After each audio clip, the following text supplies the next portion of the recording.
Hello and welcome back to Code with Ibra once again. And in this lectures, we are going to look at how to use CSS Overflow property. So when we say overflow is simply a way of controlling a child that has more content over its parent. Okay, so if the parent has a width and a height that is 200 pixels each, and a child is having content that has a height and also a weight of maybe 400 pixels each, you see the child is trying to override the parent. So how to handle such scenario or how to handle such circumstances by using the CSS overflow property. So that's what we are going to look at in this lecture. All right, very good. So right now let me walk you through to the project startup. I have my HTML and my CSS sitting here, and also I have linked my CSS to the HTML file on the line 7. All right, on the line 7. And if you are new to this, kindly go back to the initial videos of this playlist. You can see we have covered all there, so you are not left out. Okay, all right. So to begin with, I will start with my div and give it a class of parent. Since it's going to be the parent, it makes sense to call it parent. And then I will also give a p element and have some characters inside. Have some let me say content like let's generate for about 100 content. Okay, 100 words. So how to generate 100 words is you simply type lorem.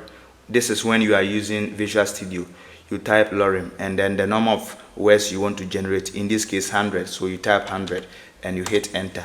It will generate the 100 words for you successfully. All right, okay, so 100 words is too much. Let me just try to make it look good. All right, so we have a p.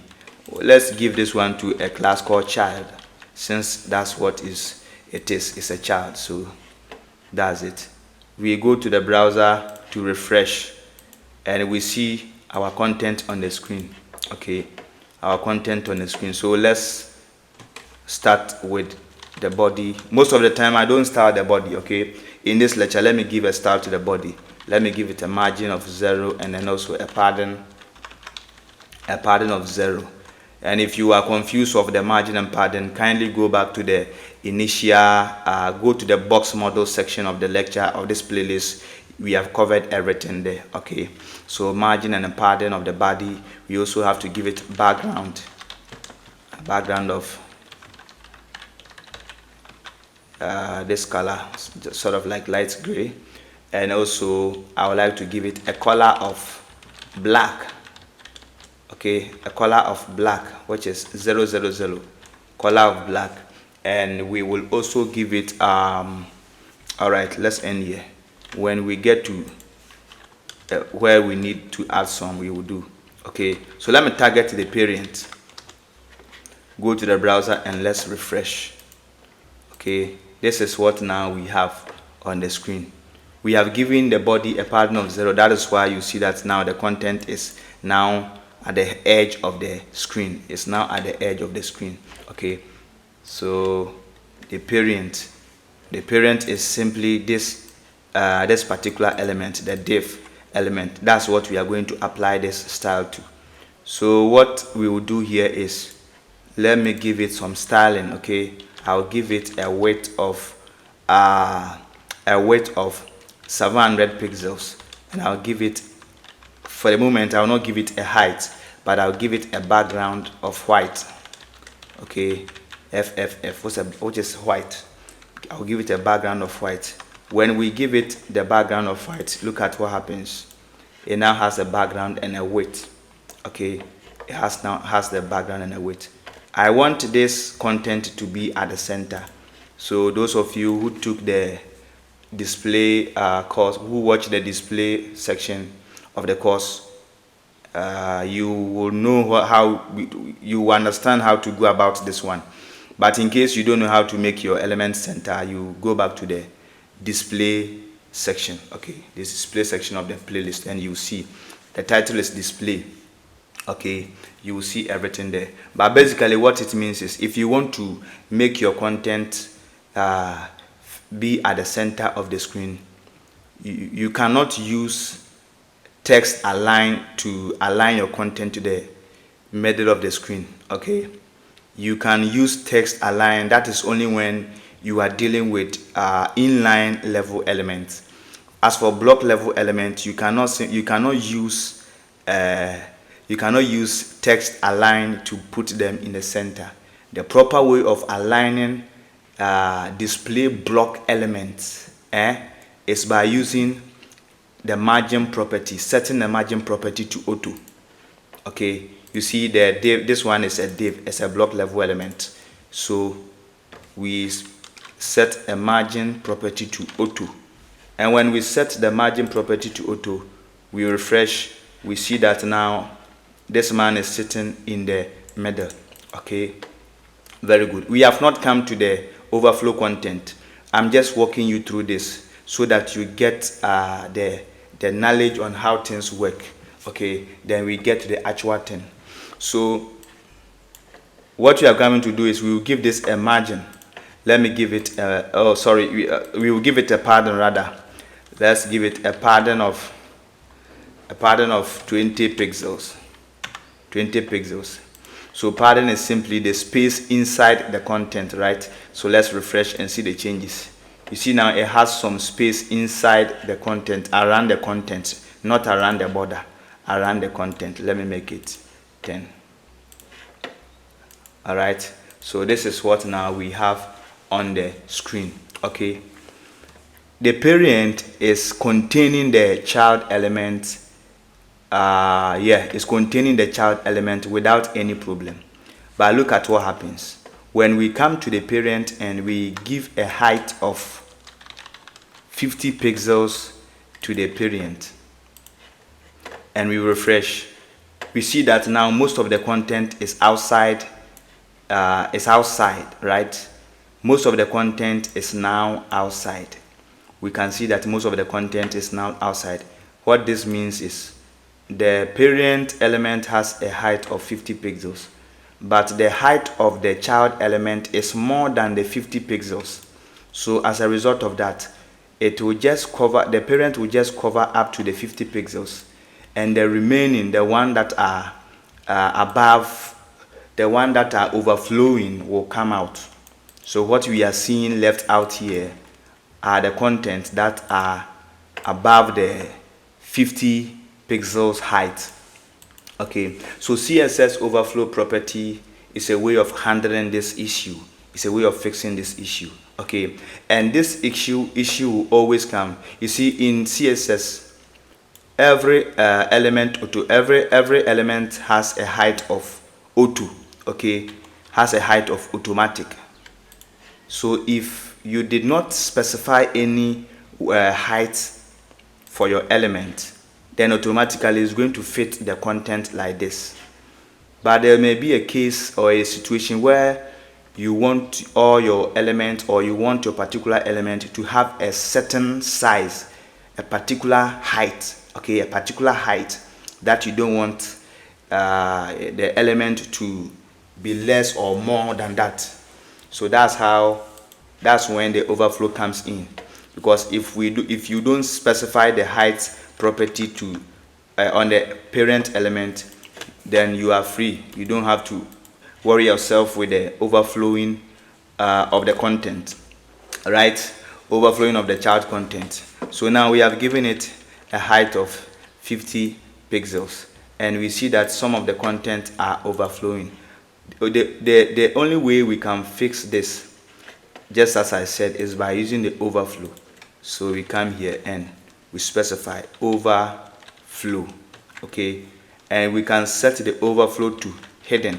When we set the overflow to hidden, we are simply telling the parent element that a parent element, every element that will come outside, instead of you showing them as is done here, don't show them, just hide them. So if the child element bring forth an element, bring forth content that are above the parent, the rest or the remaining of the content that are overflowing here will not be shown at all. Okay, so let's refresh. We refresh and we see that it's not being shown. Okay, it's not being shown, it's hidden. It's hidden. That is what the overflow heading does. But there may be a situation, or there may be the case where you want the content to still be available so that you can see it. If you want that one, then you go with Overflow Auto. When you set the overflow to auto, what the auto does is it will introduce scroll bars. Okay, it will introduce scroll bars so that the content that do not fit the parent element, you get to view them using the scroll bars. Let me refresh and see what I'm talking about. So let's refresh. So when we refresh, you see we now have some scroll bars, some vertical scroll bar here. So we can now scroll. Okay, we can now scroll to see the remaining content that is not visible. The remaining content that is not visible. Okay, so that's all about the overflow. We also have different values. This overflow property like this is responsible for managing the width and also the height of the element. Okay, we also have another one called it's the oh, my bad. This overflow is responsible for managing the horizontal and the vertical of this element. Okay, it will check whether the horizontal aspect or the vertical aspect is fitting the screen. It will manage all the vertical and the horizontal. But if you want to set the overflow for only the horizontal, we have the overflow Y. Okay, overflow Y, and the overflow Y does the same thing. But as for that one, it will check the overflow for the vertical, right?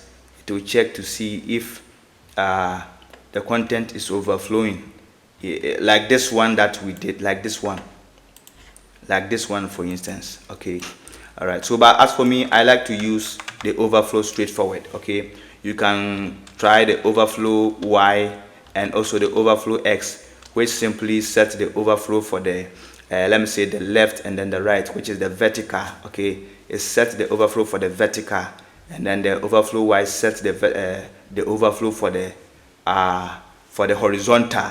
But when you specify overflow, that is that's when you are managing the overflow for both the vertical and the horizontal. All right, so this one does everything in one line, but the X and then the Y, as for that one, they manage a particular section, either the top and bottom or the left and right. All right, we also have scroll. You can set it to scroll, and what the scroll does is it's more or less like the auto. Okay, the scroll is more or less like the auto. So as for that one, you see we have there's a horizontal and a vertical scroll bars here, but as for this side, you see it's not available because the content is fitting the width. Because the content is fitting the width, we are seeing the placeholder for the scroll bar here. Okay, but because the content is fitting the screen nicely, the scroll bar is not introduced. But as for this side, it has been introduced. So the difference between the scroll and the auto is, as for the auto, it will provide a place for the place for the scroll bars only when it is necessary. But when you set it to scroll, as for the scroll, it will provide the placeholders of all the scroll bars, whether they are needed or they are not needed, they will be shown. Okay, like the case of what we are seeing here. It has provided the scroll bar, the placeholder for the scroll bar here, but it's not present. But when you set it to auto, as for the auto, it's going to be your best friend because it will introduce the scroll bar only when it is needed. Okay, most of the time I like to go with the auto because that's what makes my content look great. But I don't know about you. I said it previously and I'm saying it again. As for programming, there's no way of doing something. You get to do it anyhow that makes you feel good. Like anyhow you design your web page that makes you feel good, like you know that what you are doing is the best. That's it. Okay, you just have to make sure you follow the standard of the industry, and that's all. All right, so thank you so much for your time, and let me recap what we did. So we created a div element and gave it a class called parent, and then we also created another child element inside the div element, and we gave some random content inside. Okay, we came to our CSS file, and inside the CSS file we just did some random styling for the body, okay, so that it will look good like what we are seeing on the screen. Okay, so that it will look good. And we came to the parent. We gave the parent a height, and then we gave it a width. Okay, and then we gave it background, and that's what we saw.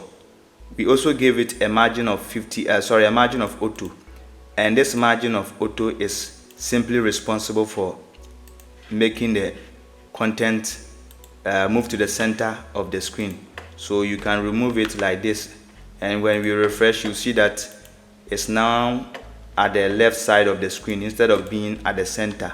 So the margin auto is responsible. And remember, I said that the margin auto only works on display block level element. Okay, display block level element that has width, that's where this one will work. And also we gave padding. You already know padding. It's a space around the content inside. That's the padding. And then this is where we ended. We tackled the overflow.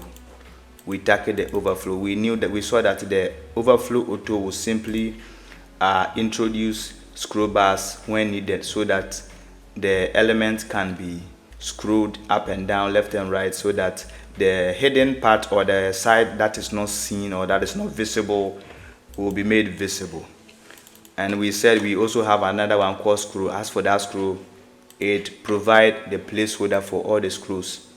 Okay, it provides placeholder for the scrolls, whether it's needed or not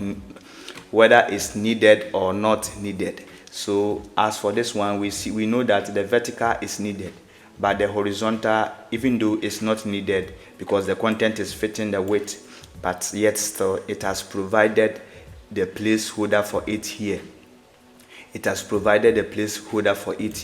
So that's how the scroll also work. And we have hidden.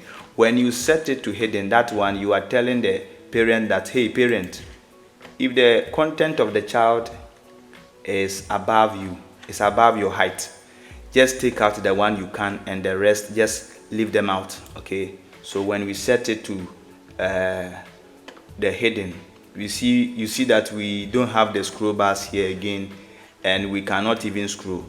We just have access to the content that can fit the 50 pixel height of the parent, and the remaining ones are off. Okay, and I said apart from the hidden, we also have, I think, auto, which was the one that I left it at. So the auto will simply provide the scroll bars. Okay, scroll bar when needed. And I would like to highlight this one again, that the overflow property will come only when you have specified a height for the parent. If you take out the height like this and refresh, you see that automatically the content will fit the screen. You don't need to worry yourself with overflowing and other things. Okay, but maybe in your site you will want your element to have a certain or a particular height that you don't want it to have go beyond or something like that. So in your case, that is where you will use the overflow. As for web development, anything can come in. Okay, so that is how to go about it. But if you will really set your height, then you need to specify the overflow. As for me, auto is my best friend in many cases. I don't know how about you, but I just show you the others so that in case you don't like the auto, you can go with them as well. All right, okay, so I'll take this opportunity to thank you so much, and if you like what we are doing, If you are following us, you are interested also in the content we are making, kindly try as much as possible and give us subscribe, and also like the video, give us your comment and share with your friends. But if in case you are not also interested, we welcome you to continue watching the other videos. Thank you so much and see you in the next lecture. Bye bye.